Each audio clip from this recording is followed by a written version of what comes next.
You want to know how to make this podcast host smile from ear to ear? Well, all you have to do is post a photo of two of the top four finishers in a Papa Circuit event wearing Coast2Coast Pinball t-shirts. That will do it. Oh, the Buffalo Pinball Summer Open was tonight, a Papa Circuit event, and Mr. Steve Bowden, my co-host on Wide World of Pinball, and Zach Sharp, brother of my co-host on Wide World of Pinball, finished second for Zach, fourth for Steve, both wearing Coast2Coast Pinball t-shirts in the trophy picture. Congratulations to Alberto Santana, finished third, New York City representing there, and Trent Augenstein finishing first. And with that, this is episode 227. Let's go.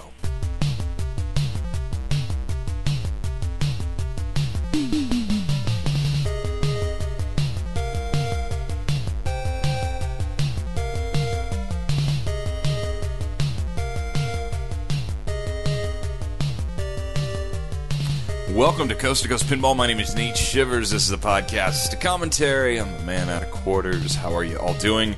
Coming to you not live from beautiful, awesome summertime San Diego, California, here on August 14th, on a Sunday night, if you will, 2016. Hope all is well. Been watching the Olympics, been watching the G1 Climax Finals, which like 5 of you probably know what that is. Go Kenny Omega. What else have we been doing? We've been playing some pinball, been traveling. I just got home yesterday from 11 days on the road. Been all over the place. Teresa's still on the road. Strange times here at the Coast2Coast Pinball home base. Strange times indeed, but we won't worry about all that right now because there's things to talk about. There's shows to do, and let's get underway. 5 fast thoughts. All right, fast thought number 1, since this is the first podcasting I have done since Pinburg. Pinburg's the greatest tournament and possibly the greatest pinball experience that there is. Period, end, stop. There's no other that can compete with the experience that is Pinburg. There might be shows that you could argue are maybe better in regards than Replay FX's as a total show, although I think Replay FX did a great job really solidifying themselves as one of the big 3 or 4 shows in the country this year. But Pinburg as an event for a pinball player who plays, I think even casually plays, I think, because I played with people who are not big competitive people, but who joined Pinburg this year just because they heard how fun it was. It's amazing. It's so much fun. I played almost exactly like I did last year. Started off really bad, played pretty good in the middle, and then bombed it when I needed to try and qualify. So won't get into all those gooey details. We'll probably do that on Wide World of Pinball in the not too distant future. Fast thought 1B, Keith Ellen, still the greatest of all time. Still the greatest of all time. Fast thought number 2. I went to Comic-Con last month, and Stern had a booth at Comic-Con with the new Paps Can Crusher game out with, I think they had Spider-Man Vault Edition there, and another game which I can't recall at the moment. Ghostbusters, of course, silly me. And it was really cool to see all the young children playing pinball. I walked by the booth a bunch of times. Teresa and I were there. Big shout out to Ryan Claytor for the hookup. Thank you, sir. I got one of Ryan Stern's 30th anniversary t-shirts. But saw a lot of children playing pinball, which is good. That made me happy, and I saw kids really excited to get on the games and play. So the magic is still alive. I like that. Fast thought number 3. My fast thought number 3 was actually a big shout out to Ryan Claytor, which I jammed into number 2. Ryan is a artist. Elephant Eater Comics is his company. He had a booth there. He has many, many pinball t-shirt designs out now, from things like Papa to obviously Stern, which I referenced, to the Nick Baldridge Bingo Arcade podcast shirt. So he's got a lot of cool pinball things, an asset to the community for sure, and a super nice guy who might have finagled me and Teresa into Comic-Con. Appreciate that. Fast thought number 4, the Wide World of Pinball. That is my other podcast. If you're listening to Coast2Coast Pinball and you don't follow our website, which is follow with me, it's at coast2coastpinball.com. All right. I have another podcast I launched. It is called The Wide World of Pinball. It is a podcast taking aim at competitive pinball. That's the catchphrase. That's trademarked inside this room, nowhere else. I host that show with Steve Bowden and Josh Sharp. And we have 3 episodes out, more coming. It's a lot of fun. And the fast thought here was I had a great time actually getting to see both guys at Pinburg. And we got some photos together. We hung out, watched those guys play. They both made it into the round of 8, I believe. Couldn't crack through and win the thing for the show, which would have been awesome. But really, I don't think I could ask for 2 better co-hosts in doing a podcast. And on some levels, friendly listener, and don't be offended by this, I'm more excited to do those shows than I am these, because there's a little less prep work involved, and it's like just hanging with my buddies. But I'm here. I'm putting the work in. I'm doing it. Episode 227. We're 5 minutes and 44 seconds in as far as the recording thing says right now. So, just saying. I like my buddies. So, shout out to those guys. Fast thought number 5. Pinball's still growing. And I was telling people that I talked to at Pinburg, and thank you everybody who came up to me at Pinburg to say nice things about the show. I really, really appreciate it. This was the first year that a lot of people I think knew what I looked like, probably because of the Pinball with the Pros videos. I had a lot of people just walk up to me just out of nowhere and be like, "Hey, Nate," and half the time I'm thinking, "Oh my gosh, I don't know this person's name. I should know this person's name." And then I've never met the person, so I didn't need to know their name. But pinball's growing, because I got to tell you, there's been a lot less activity through my show and my website of late due to all the stuff going on with my job and my career and stuff. But my website is actually getting more hits than it ever has. My early episodes are getting a lot of downloads. Like episode 1 had, I think the month of Pinburg of June, I think it had over 600 downloads. Episode 1? What are you guys doing? I've been getting a lot of emails, unsolicited. I've been doing shows asking for emails. You can always email me, coast2coastpinball@gmail.com. But I've been getting just a lot of feedback and just outreach and downloads of the shows. I've talked to other podcasters who said their numbers are strong. We're seeing content being eaten up still, and there's new people coming in. And that's really good to see. I'm getting those emails of like, "Hey, this is my first game I ever bought. What do you think?" It's nice. It's good, because, this show's like almost 3 years old, and I've been along for this ride of the podcast, but it would worry me if things weren't still growing. But I'm just telling you, fast thought number 5, from where I'm sitting and what I can see, I feel like pinball is still on an upswing, which is fantastic. So there's 5 fast thoughts for episode 227. Trip reports. All right, this is actually silly to try and do trip reports here, because since we last spoke, and I actually don't recall what the date of 226 was, and I don't even remember exactly what I said and about what I'm doing. I think it was more just along the lines of telling the story about, not going to work for Stern and staying with Taylor, and I'm moving to Europe. Did I mention that? I'm actually moving to Europe. I don't know totally when that's happening, but by the end of the year, I'm moving to Amsterdam. So things are going to change, and it's going to be awesome. It'll truly be the wide world of pinball and a different coast to coast pinball. But yeah, things are crazy right now. So in that ramp up to me taking a new position with Taylor Guitars and moving to Europe, I've been going to Europe, and I've been traveling with other people in my company. I'm no longer a district sales manager at Taylor Guitars. I relinquished all my accounts to a couple other reps. They split my territory up. So now I'm in this in-between phase where I'm doing other travel and just kind of learning some international business ideas and practices for our company. I've been traveling with some of the other domestic reps who just need an extra hand and need some new eyeballs on some of their accounts. And there hasn't been a lot of time for just seeking out pinball, because I've been at other people's mercy on a lot of trips. But I found some pinball throughout these trips, and I tried to sketch some notes down and think back to remember where I've seen pinball and just any random notes I could think about. On one of my trips, I was on a whirlwind journey through the fine country of Germany, and we saw Munich, Cologne, Hamburg, Strasbourg, Nuremberg, Berlin, and probably 4 other cities during that week. And it was really fantastic for me. I'd never been to Germany before, so it was all very new and awesome. But as far as the pinball angle goes, the only pinball I got to see in Germany was actually at one of our Taylor dealers' store. We have a store in a town whose name I can't remember at this moment, but they're called Music Produktiv. And at Music Produktiv, fantastic store, big store, lots of guitars, lots of pro audio, drums, everything, big store. They had a Stern Kiss pinball machine, and that was cool. And so I'm traveling with one of the owners of Taylor Guitars, the vice president of sales Taylor Guitars, the director of sales of Taylor Guitars, the vice president of marketing of Taylor Guitars, the German rep, and I think our European marketing manager. We're all a big group of us touring around seeing these stores. And when they saw the pinball machine, everyone was like, "Oh, Nate, pinball," because they knew I had almost left the company to go work in pinball, and they know about the show and blah, blah, blah. So I said, "Oh, yeah, that's the new Kiss game that came out a couple years ago."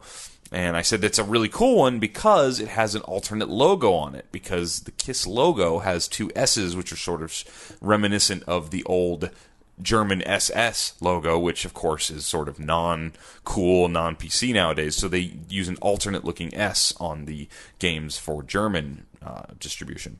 So I thought that was cool. So I went over and looked at it. I'm in like a sports jacket and like, a button-down shirt. I'm trying to look semi-professional. We work in guitars, but hey, new job, trying to live up to the gig a little bit. And I was really just going to like look at the game and be like, cool. And plus, I didn't have any euros on me, and the game had a euro coin slot. And the owner of the company, one of the two owners, Kurt, who I was with, goes, "Play it." And I'm like, "Oh, no, I'm good." He goes, "No, you have to play it." So now the owner of our company has just told me I have to play this game. So I'm like, all right. And he puts money in. He actually, did the coin drop for me. So I played Kiss Pinball in front of them. I did get Demon Multiball started, which was cool. And I totally looked like I knew what I was doing for just a moment. I was trying to channel my inner Bo and Karen's, where I was talking and playing and trying to explain stuff to the people. And they were all laughing because I knew so much about it. They kept saying, "I can't believe you know all this stuff." And I'm like, yep, that's me. 226 episodes of my podcast. Figured something out. So anyway, if you're in, man, that's really bad. Do you guys want to Google with me on the show? Let's Google. Let's find out where Music Productive is, because I don't remember. Music Productive, Germany, is in the town of course I can't pronounce it, Ibbenburen. Ibbenbu with the dots over it, REN. So Ibbenburen. Anyway, so if you're interested in finding a place with lots of guitars and a Kiss pinball machine, there you go. All right, what else did we see as far as pinball machines goes? Went to the Tauntaun Club in Amsterdam. Our Taylor European headquarters are in Amsterdam. We have a office building, and then we have a warehouse there where we have thousands of guitars ready to ship all across Europe at any given moment. And so I spent a couple different trips. 3 days, one trip, I think a week the next. One trip with Teresa, actually, she came over with me, and we went to the Tauntaun Club in Amsterdam, which is actually in the red light district, in the center part of Amsterdam, inside the canal area. If you've never been to Amsterdam, a lot of people just hear, "Oh, there's the red light district with, girls for hire in windows, wearing not much clothing, and there's marijuana for sale in the coffee shops," which that's all there. That's actually all true, but there's a lot more in Amsterdam than just that. Please don't think that that's all it's about. There's also stroopwafels, so you've got that going for you. But I found a place to play pinball at the Tauntaun Club in Amsterdam. They had a nice lineup. They had a WrestleMania, Spider-Man, Addams Family. I think they had a Freddy, a Shadow, and some other games I'm probably not remembering. Cool place. Board games. They had they had Jenga games. They had Risk. They had arcade games all over the place. They had a Ghosts and Goblins game, which is from my childhood. I love it. There's air hockey. There's a pit of balls you can jump in, because why not? Neat place. It's a bar, so you can drink there. It's literally across the street from Girls in Windows. So if that's what you're into, and you've got €50 on you, you can have that right before or after you play pinball. So went in there one night. I was so jet lagged the first time I went in there that I tried to play Spider-Man, and the ball was just moving too fast. I was too tired and couldn't play, so I bailed on it that night. It was also very, very warm. There was no air conditioning in the Tauntaun Club, and it was summertime and humid and hot, and the games put off heat, so it was very hot. So I came back with Teresa a couple weeks later, and we went in and played a bunch of games. She really liked Spider-Man. This is the original Spider-Man game, not the Vault Edition. She really got into that. She played a bunch of Addams Family. That game was playing pretty tough that night, and she didn't like losing balls very quickly. But we had a good time walking around. So if you're in Central Amsterdam, there is the Tauntaun Club. A lot of people were messaging me when I posted on social media that I was in Amsterdam of this other place to go play, which happened to be a coffee shop where they do sell and smoke marijuana because one thing about Amsterdam, marijuana is actually illegal. They just don't crack down on it when sold in the coffee shops. If you want a cup of coffee, you got to go to a cafe. But if you want to buy your marijuana, you go to the coffee shop. And apparently there's a coffee shop with a really nice pinball lineup, but I'm not a big pot guy at all, like zero, and I don't think I want to play pinball and get the contact high. It's not my scene. So I know I'm not cool. I'm sorry. I'm just not that cool. But there's pinball all over the Netherlands. I'm really excited to get to spend more time there. And so anyway, for the future, Ontario, Oregon. I went to Ontario, Oregon, and visited my mom recently. She lives out in Adrian, Oregon. These are towns you've never heard of, I'm quite sure. Ontario, Oregon has a bowling alley called Sunset Lanes. They switch up their games, and last time Teresa and I were there was Medieval Madness. It's still there, which is neat to go play that. Teresa loves Medieval Madness. So we dropped in on one afternoon. I was kind of getting over a bad head cold, and I walked in and I was pretty excited because there was a Walking Dead LE, a limited edition Walking Dead in Ontario, Oregon, next to the Medieval Madness, next to a Terminator 2. But the Walking Dead was turned off, which was a bummer. And so we didn't get to play that. But we played a bunch of Medieval Madness. Teresa and I were not playing all that great. Scores in like the, mid-teens, high teens, maybe millions, 17, 18 million. And then Teresa says, let's play Split Flipper. And I'm like, all right, let's play Split Flipper. So I took the left flipper, and you could just dead flip over off the plunge to the right flipper. And so I just kind of walked her through that, and then just told her where to shoot, and did all the nudging for her. And she just killed it. She made all the shots, and I think the highest score we scored at any point on Medieval Madness was on the Split Flipper game we played. So that was kind of cool. So anyway, Ontario, Oregon, sort of random, about an hour from Boise, Idaho, if you're interested. The Boise Airport. Our flight out of Boise, Teresa and I both flew to Dallas, and I went on to Washington, D.C. to do some travel for work, and she went on to Tulsa to go see family, and we had a super early flight. I think we had a 6:45 a.m. flight, so we rolled into the airport at like 5:30 in the morning, and lo and behold, sitting in the Boise airport is a brand new shiny Ghostbusters Pro game. And, I have to play it. I know it's 5:50 in the morning, and it's incredible, and they had it turned up loud, too, which every time I'm in public and I play a pinball machine, I feel like I'm saying, man, I wish this thing was turned up. I want to hear it. But at 5:50 in the morning, after getting like 4 hours sleep in a really quiet airport, I turn this game on, and it's just loud as can be. I was kind of like, oh man, this is the one time I kind of wish the game was quieter. But had a good time. It was actually the most I got to play that game by myself. I've not had a lot of hands-on time with Ghostbusters. I've been at shows with big lines or launch parties and all that good stuff. But I played like 4 games that morning and really, really liked it. Had a lot of time. I think it's going to be a all-time classic for Stern. We'll talk more about Stern in a little bit. All right. What else? Pinburg, obviously. And, there's a ton of games at Pinburg. I got to play so many cool games. Games I knew. And, I played Metallica in my group, and I won it, which was awesome. I just had some really good pinball experience. Had some really bad pinball experiences. Casanova, I'm looking at you. Terrible game. Terrible game. If you don't know Casanova, just know that it's an EM that at the end of every ball, you get like a little bonus thing in the back box. It has like a little mini bagatelle game in the back box where you can either get 100, 300, or 500 points. And I often was getting 100 points, and the people I was playing against were getting lots of 300 and 500 points. And there's no skill. You don't flip. You don't do anything. It just shoots it up after each ball. 5-ball game. Ugh, horrible. Horrible. If I never play that game again in a competition, that'd be great. So, but anyway, so I played lots of games. And I think Friday night, maybe? Saturday night? It had to have been Friday night. Friday night, I was done. I wasn't going to make the finals in C. I was really bummed because I played so badly right when I needed to play good. Whatever. I got abducted by people from Vermont. They accosted me. They took advantage of me. And I might have lost on Stellar Wars. Maggie, Todd. Yes. Stellar Wars. Discuss. Best game ever. Best game ever. Favorite Steve Ritchie game ever. Ever get it, Maggie? It's really pretty. It's really pretty. So I don't know if I consider it a stellar war or an okay war. Todd, do you own one of these? I used to. You used to? For not long enough. It's a lot of fun. And you sold it to a guy for $500 and he flipped it for $1,000. Tried to. I don't think he got $1,000. No, what'd you pay for it? $150. You didn't buy it back from him. No. I was kidding. I did not. These are Vermont people.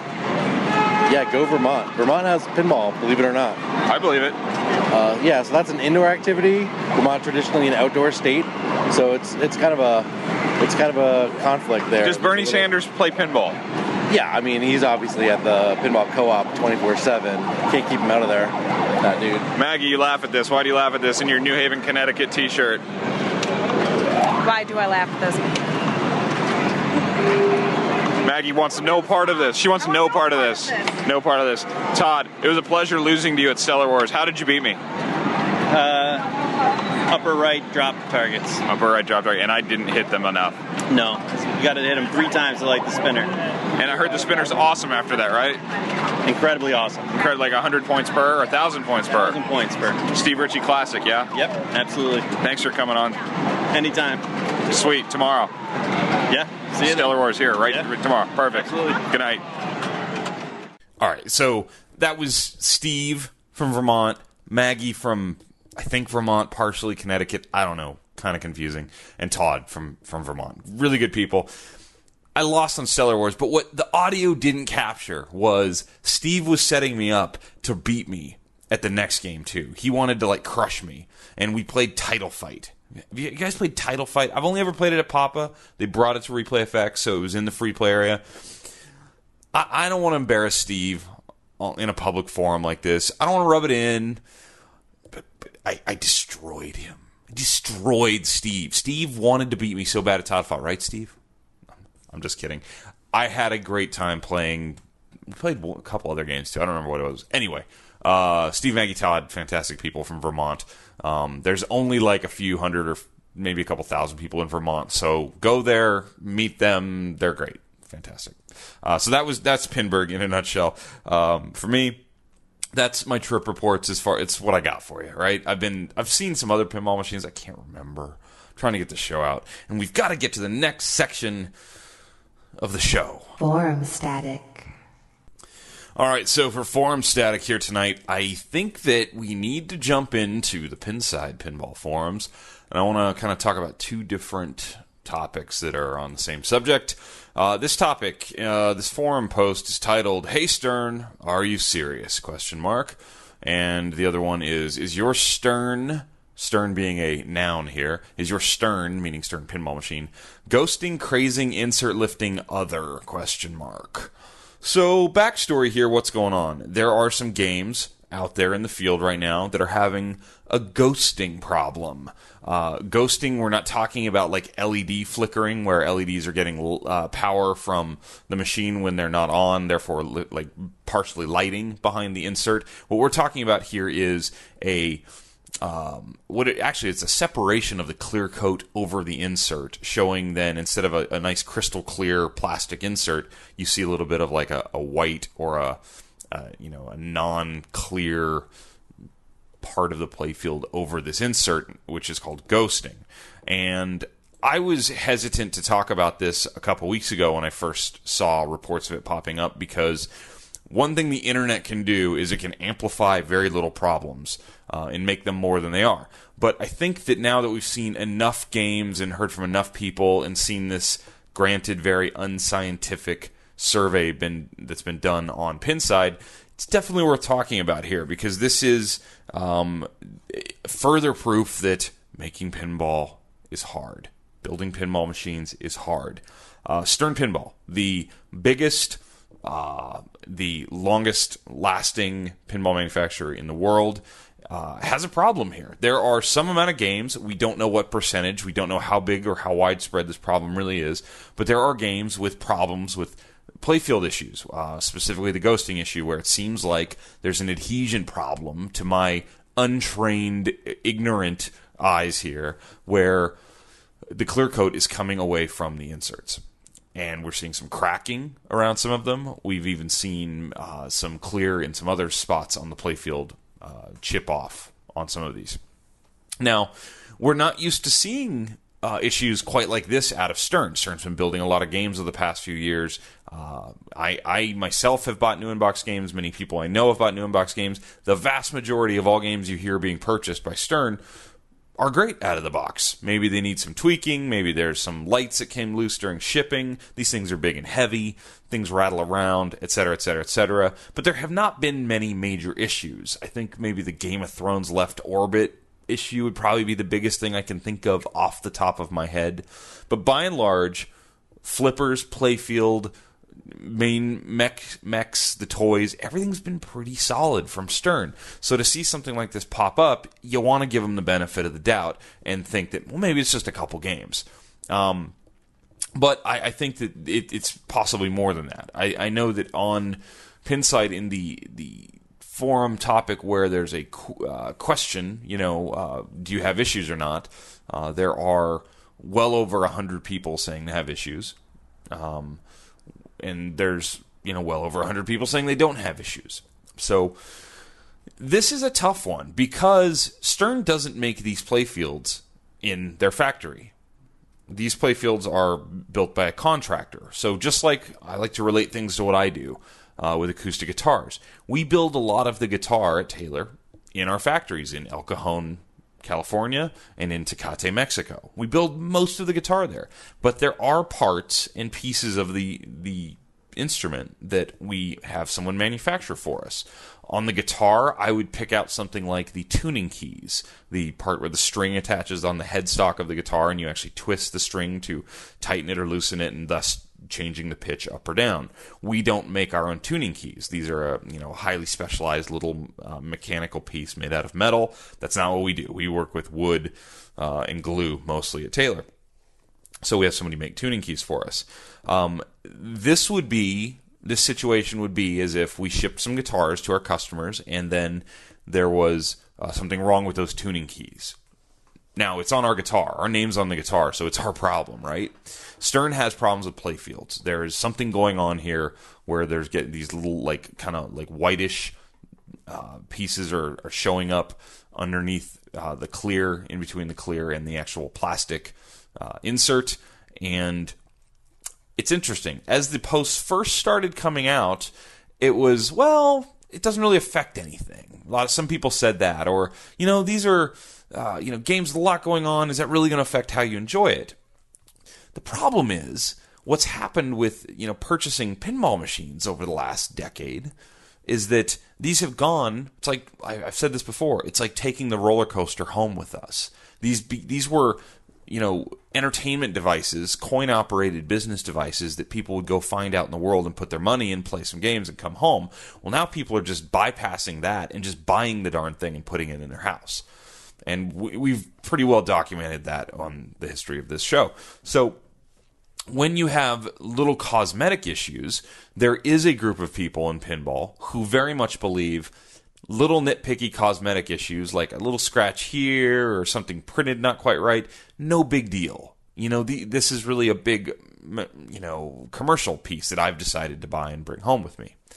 That argument gets really fuzzy when you start thinking about the model of building limited edition games, where they're numbered and they're collectible. And, there is a push from Stern, from Jersey Jack, from Spooky Pinball, from most companies right now to sell these games as home entertainment devices. That is just true. So the home buyer who's buying something for thousands of dollars, who might view it as not just a pinball machine, a thing that you would put money in to make money on, but they view it as more of a collectible, will absolutely have a problem with a cosmetic design, right? Because they view it as this I don't want to use the word showpiece exactly, but kind of. Sure, they're playing it too. It's a game. But like a pool table is something you buy and you put in your house and you play. It's a game. It's sort of furniture-like. It might be collectible-ish, not maybe as much as a pinball machine, but I don't think anybody would accept, smudged wood or felt with dark marks in it or whatever on a pool table. And I think the home buyer is just not going to accept issues cosmetically with the game. Now, however, a lot of people said early on that, I'm not really super concerned with these ghosting issues because they're small, they're slight. As this thread has gained momentum over the past few weeks, I've started to see the shift because I think the ghosting is getting worse on some of the games. I think we're starting to see cracking around the ghosting because that's my big thing. I don't know the technical side of this, but when I see the ghosting, and I figured that that's got to be some sort of separation where the clear is coming off the top of those inserts. If a steel ball then starts hitting that little gap there, whether that's a gap of air or I guess it's air, is that going to crack?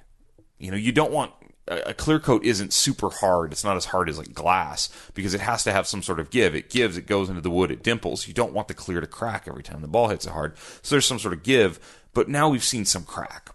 And there's clearly something going on with some number of these playfields. As of now, and this is what's, I think, fueling sort of some of the, quote, fire on the internet, Stern has not said anything public.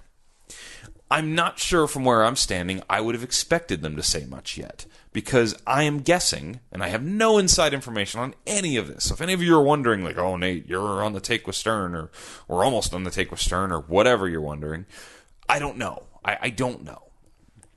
But I have a good idea that Stern does not know how widespread this is. And it's very possible that they're over-inspecting these playfields as they build these games and seeing nothing wrong. And then somewhere between the time that game leaves Elk Grove Village and lands in your house, friendly listener, these problems are popping up. I'm just guessing. I don't know. And now Stern's getting the emails, they're getting the phone calls. I know for a fact, based on a couple emails I've gotten from listeners to this show who've addressed me and told me they've had this problem. The two people that emailed me did get responses from Stern. Stern is looking into it, and they are waiting response. So Stern probably doesn't know how widespread it is, probably doesn't know what to do quite yet. Because it's a wholly different thing if we're talking a few dozen games. If it's, say it's 35 games have this problem. Okay, well there's a solution to fix 35 games. If it's 350 games, you might have a totally different solution. And I don't know that it's either of those numbers or anything in between. I'm speculating here. So they didn't make these playfields. So what does that mean? So Stern is going to do what we would do at Taylor. If we had a problem with our tuning keys, and actually, I just remembered a problem we had about 3 years ago. We clear coat, for lack of a better term, or at least put on a clear finish on our guitars, kind of like a pinball playfield gets. Obviously, it's different. We use a UV-cured polyester finish on our guitars that's sprayed very, very, very thin and then cured just instantly with ultraviolet blue light. Makes it very, very hard, very durable. But we started seeing some yellowing around the edges of some of our guitars we were building. And it wasn't severe. It almost looked like somebody took a diluted highlighter and sort of ran around a few of the edges, maybe in the center hole, the rosette area around the sound hole of the guitar. But you could see it. You could absolutely see it. And we had customers calling us, hey, I just got this guitar, and the customers being our dealerships. It has yellow on the top of it. I need to send it back. So we were taking these guitars in and looking at them. And it turns out, and we didn't know what it was for a while. We had to literally strip some games down. We did not know the problem. And we were panicking because we're like, what are we going to do?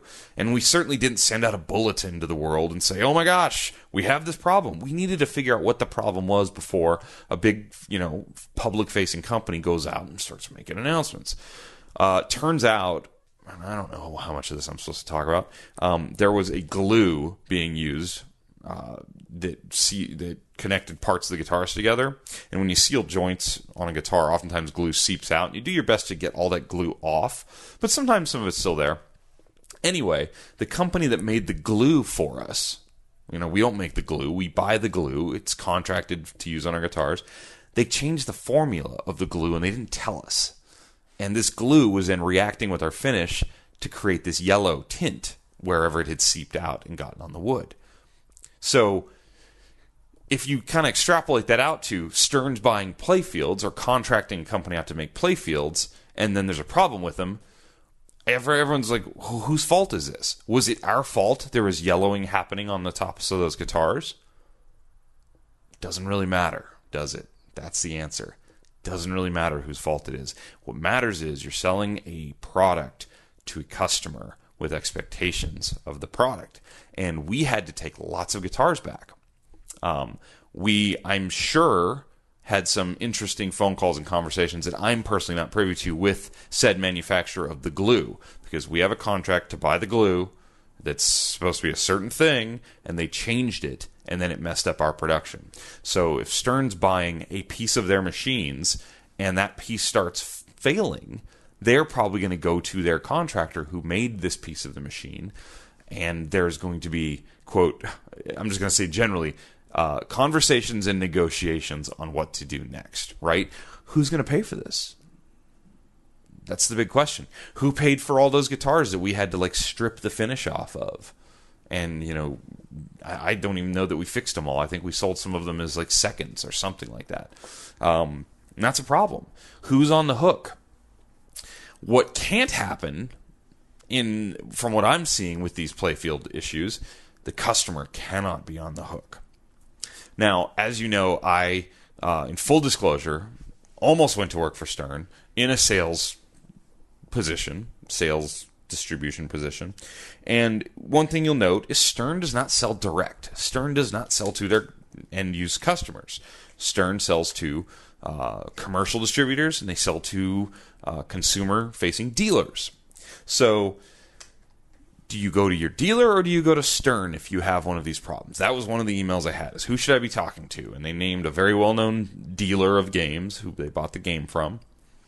And they asked, where am I going to do better with? I think that pinball and this industry and the way we buy our machines as customers is really in this caught-in-between thing where it's sort of the old school of coin-op and commercial distribution, you know, what it used to be, and then some modern version of what it probably will be someday, or could be, or should be, dare I say, where you're a consumer buying a very expensive product for your home, and you're not buying from direct. You're not buying an Apple iPad from Apple. You're buying an Apple iPad from Target. So if you have a problem with your Apple iPad, do you go to Target or do you call Apple? It's an interesting one. So I think that if it were me, if I had this situation, if I looked down at my Metallica game, which I'm looking at right now, and I saw a bunch of ghosting on my inserts, which I do not, I would probably first call my distributor to whom I paid the money, or my dealer, if you will. And I would ask them, and I would want them to talk to me first, because after all, they are a business that makes a profit on selling a machine to you.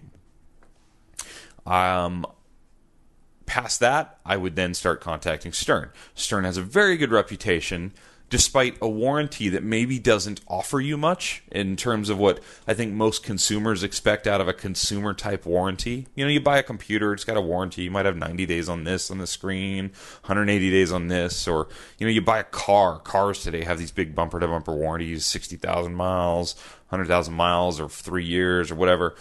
And you expect certain things. Like if my transmission drops out of my Acura, I expect them to fix it, right? But if my tires wear out too quickly, that's probably not going to happen. So warranties cover different things. I don't think Stern's warranty covers all that much, but they've been very good traditionally about taking care of customers who do get a hold of them and do look for help when they've had issues. I think they have a pretty good reputation from what I know. As far as customer service goes. But this is an interesting moment because they're on a roll. Stern is hot right now. They're selling a lot of games. I think we've seen strained production out of the company. We've seen people order games and wait months and months to get games. I've tried to buy a game a couple times in the past year and a half, where it just looked like it was going to be a long wait for the game I particularly wanted, so I ended up not doing it. Stern doesn't want to have a big, huge misstep here because they are doing so well. And they want to ride that. This Ghostbusters thing for them is huge. Ghostbusters has been a very successful game from what I can tell based on enthusiasm of the pinball community towards the game and just some things I've heard about it. So the last thing that Stern wants is to derail that momentum. They have to view this, and I hope, and maybe I'll even make some phone calls, but I don't want to get involved really. But what I hope out of this is Stern views this as a really great opportunity to step forward into the pinball community and do the right thing and show, not just Pinside, right? Pinside's a small percentage of people who are buying pinball machines. It's really small. But not just forums, but Facebook and Instagram and the pinball community at large and their dealers show that, look, yeah, we have a problem. We're going to fix it.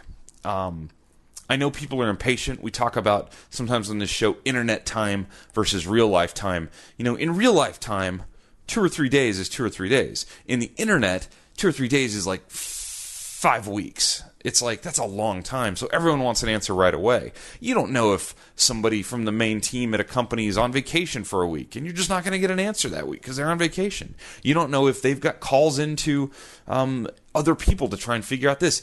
I would encourage everyone to have a little bit of patience, but do your due diligence to follow up and, be aware of said situation.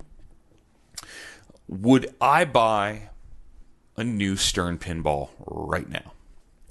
If I wasn't moving across the world soon, I'm actually going to be selling games, not buying games, but if I wasn't going to be moving, and let's say I decided Ghostbusters is it, man. There's lots of great shots. The music's cool. I think the code's pretty far along already. I think it's only going to get better. Would I go out and buy a Ghostbusters right now? And I got to tell you, I probably would not. I want to see what's going on with these issues.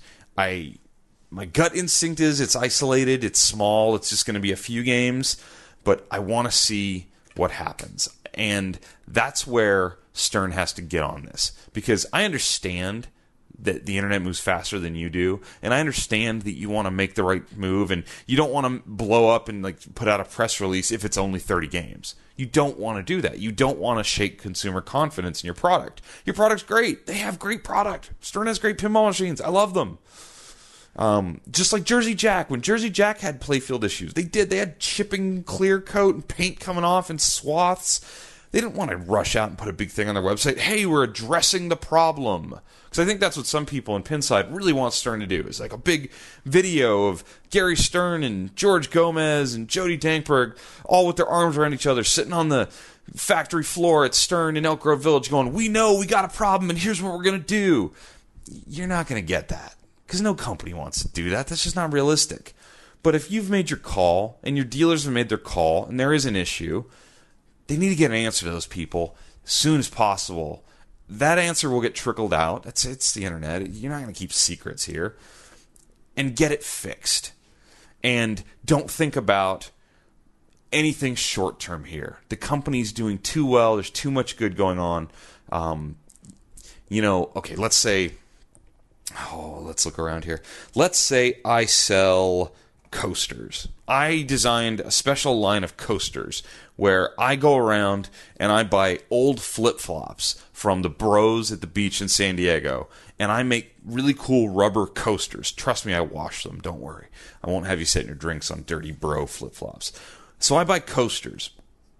I buy flips, and I make coasters out of them, and I'm selling my coasters. I got my little shop down by Mission Beach with the dudes on the skateboards and the boom boxes, and they're running around, and I'm selling my coasters, and I'm doing really well with them.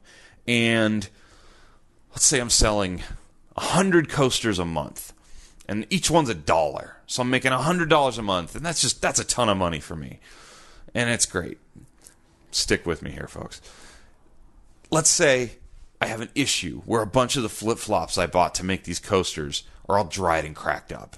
And the coasters that I make, 20% of them are just falling apart as soon as you get them home. And people are coming back going, I want my money back.